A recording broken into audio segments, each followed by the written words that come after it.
They see multiple confirmations of the just for you discount for the Xbox Series X on Reddit, and you can see them here. And basically, if you're on the Xbox One, you may end up getting this, but it's 50% off, basically 42% off, up to 50% off. You can get the Series X, I believe this is the 2 terabyte one, for 543.99, which is 32% off. The 1 terabyte version with the disk drive for 396.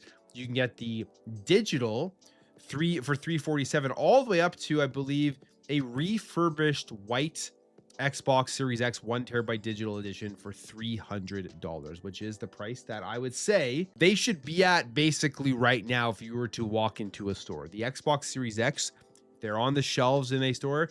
They should be $300, $350 at the most. We're this far into the generation. So I think that's a very enticing offer. $300 for the 1 terabyte all digital white edition. I mean, that is a pretty good deal. Now that's where you look at that and like, that's a good buy, I think, for the console.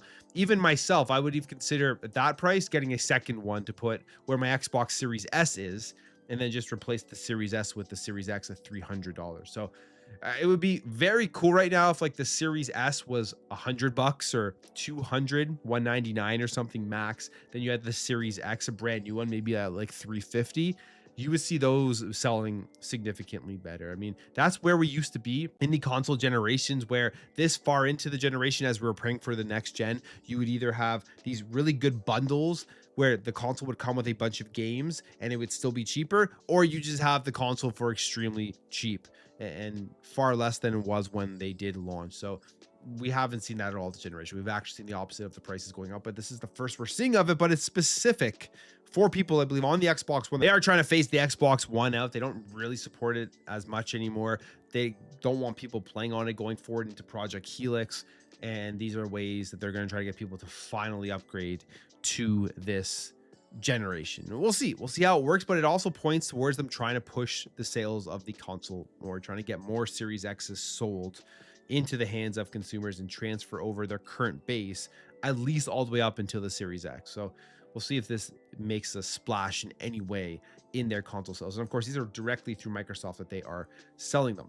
All right, Xbox announced another first-party game that is coming out this year.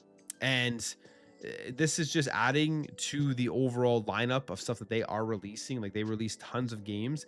This is adding to it. And this is Minecraft Dungeons 2, which is a relatively popular game. And it sold decently well with the first one. I actually enjoyed Minecraft Dungeons, the first one. I thought it was pretty fun to play. So I'll probably end up checking this one out.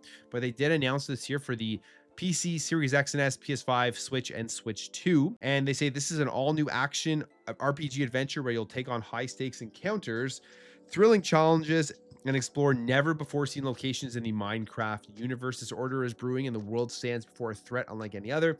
A new danger is growing in power, ready to descend upon the land and unleash mayhem.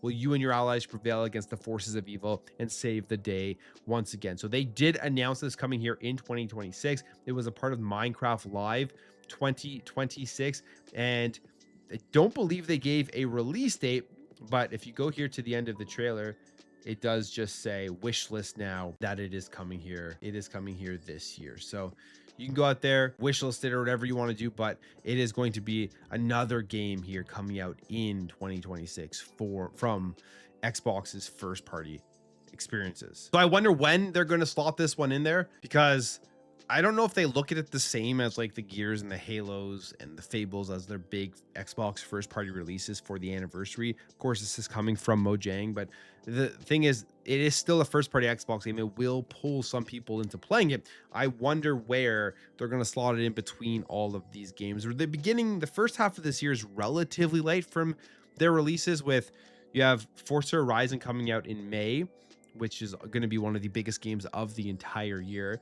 And then in April, you have Kiln, which is going to be a far smaller game. But then after that, it is really wide open. There's going to be one probably released sometime in the summer. So I wouldn't be shocked if this is a July release or something along those lines, before I'm predicting Halo coming in like August.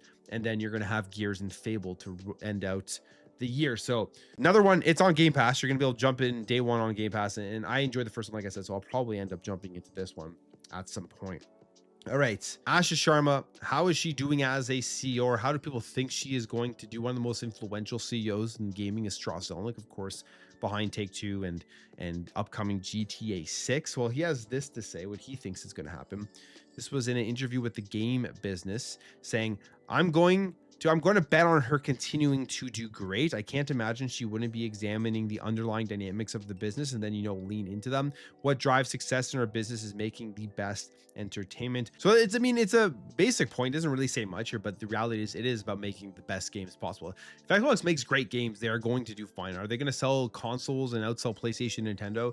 No, but they're going to continue to be successful from people playing them and making a bunch of money off of it, and then being able to invest further into the games that they want to create going forward. So I think that is the goal. That is the end product that they are trying to make. And I think they've done a good job this generation.